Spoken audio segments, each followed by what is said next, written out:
क्या बोलते हुए ब्लैंक हो जाते हैं, कंटेंट भूल जाते हैं, फंबल करने लगते हैं? Then this video is for you. आज की इस वीडियो में साइकोलॉजिकल रीजंस और ओरेटरी रीजन जानेंगे जिसकी वजह से हम ब्लैंक होते हैं और उसके सॉल्यूशंस भी डिस्कस करेंगे। तो वीडियो पूरी देखिएगा, सीखने को बहुत कुछ मिलेगा। तो पिछले 7 सालों से मैं पब्लिक स्पीकिंग की स्पेस पे हूँ। मैंने अभी तक डिलीवर की 100+ स्पीचेस और ट्रेनिंग फील्ड में आने के बाद मैंने डिलीवर किए 200+ एजुकेशनल सेशंस। और साथ में फॉर्चुनेटली मेरा मिलना हुआ संदीप माहेश्वरी एंड आकाश गुप्ता जी से।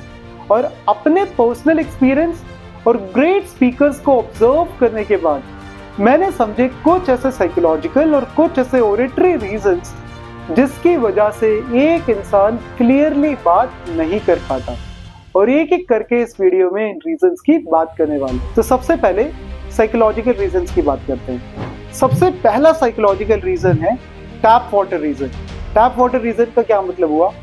घर में अगर पानी का नलका है तो ध्यान से ऑब्जर्व करना, अगर उस नलके के ऊपर टंकी में पानी नहीं हो, क्या पानी के नलके से पानी आ सकता है?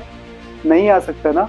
कुछ वैसा ही होता है हमारे माइंड और हमारी टंग के साथ। अगर आपकी जुबान पे शब्द तो आ गया लेकिन माइंड में वो थॉट क्लियर नहीं है, माइंड अभी भी उस इंफॉर्मेशन को प्रोसेस कर रहा है, देन नो मैटर आप कम्युनिकेशन की कितनी प्रैक्टिस कर लो, नो मैटर आप कितनी किताबें पढ़ लो, आप अच्छे से बात नहीं कर पाओगे, आप फंबल करोगे, आप ब्लैंक हो जाओगे। यानी whenever you are speaking, your tongue and your mind should coordinate with each other. अब ये इंश्योर करने का तरीका क्या है? बड़ा सिंपल है, अपनी नेचुरल पेस पे बोलो। जिस पेस पे आप कंफर्टेबल हो उस पे बोलो। क्या होता है ना, जब हम जल्दी जल्दी बोलने लगते हैं तो हो सकता है हमारा माइंड अभी उस इंफॉर्मेशन को प्रोसेस कर रहा हो लेकिन जुबान पे शब्द पहले आ जाए। या सिमिलरली अगर हम बहुत धीरे बोलने लगते हैं किसी को कॉपी करने की वजह से, तब भी यही प्रॉब्लम हो सकती है कि हमारा माइंड तो अभी बोर फील कर रहा है लेकिन जुबान पे शब्द आ रहे हैं। तो आप अपनी पेस के अनुसार अपने तरीके से बोलो। उससे होगा क्या, आपका माइंड और आपकी टंग कोऑर्डिनेटेड रहेंगी। समझ आया? अब यहीं पे एक और सोल्यूशन भी आता है। इसका एक और सोल्यूशन है, जिस लैंग्वेज में आप बात कर रहे हो उसी लैंग्वेज में सोचो। यानी अंग्रेजी में बात करनी है, पहले सोचोगे हिंदी में, फिर उसे इंग्लिश में ट्रांसलेट करोगे तो माइंड की प्रोसेसिंग स्पीड अपने आप कम हो जाएगी। और जैसे ही माइंड की प्रोसेसिंग स्पीड कम होगी, जुबान पे शब्द आएगा, यहाँ पे गैप रहेगा, तो आप फंबल करोगे या ब्लैंक हो जाओगे। तो उसी लैंग्वेज में सोचो, उसी लैंग्वेज में बोलो और आप खुद देखोगे आपकी कम्युनिकेशन का फ्लो पहले से बहुत बेटर होगा। समझे?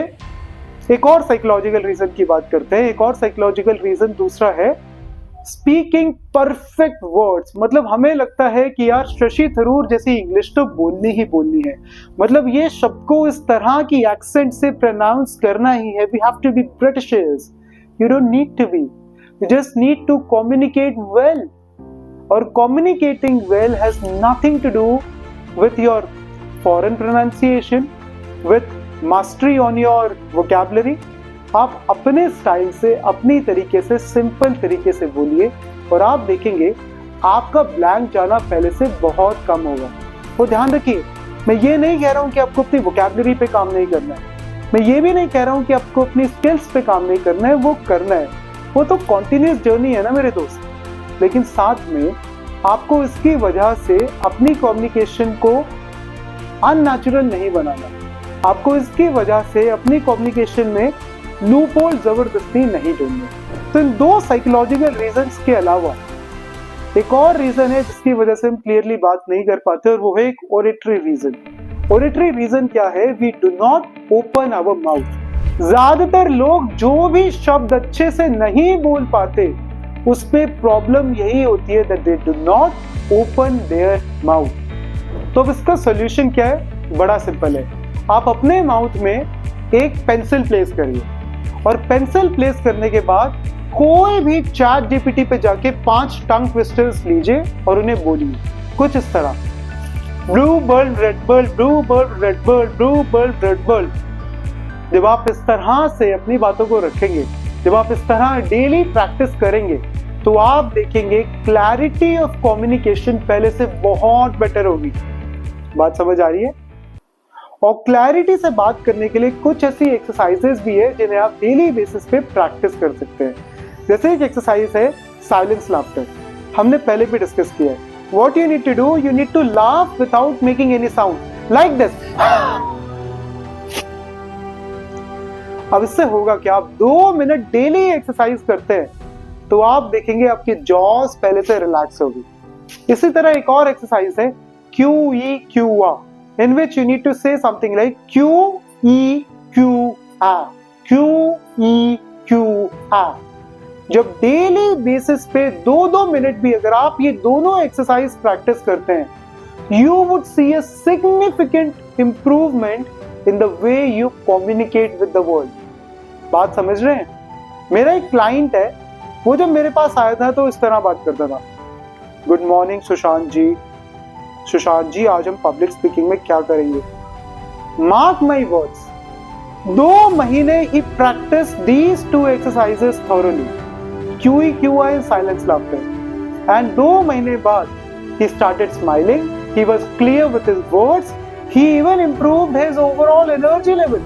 तो हुआ क्या?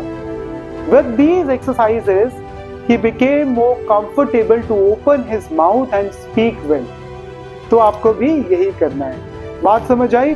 और अब पूरी वीडियो को अगर मैं समराइज करूं तो अगर आप क्लैरिटी से बात करना चाहते हैं तो सबसे पहले अपनी साइकोलॉजी पे काम करिए, अपने माइंड और टंग को सिंक करिए, परफेक्ट वर्ड शशि थरूर के फूफा बने की इच्छा को थोड़ा सा दबाइए, and then open your mouth well with the exercises which we discuss.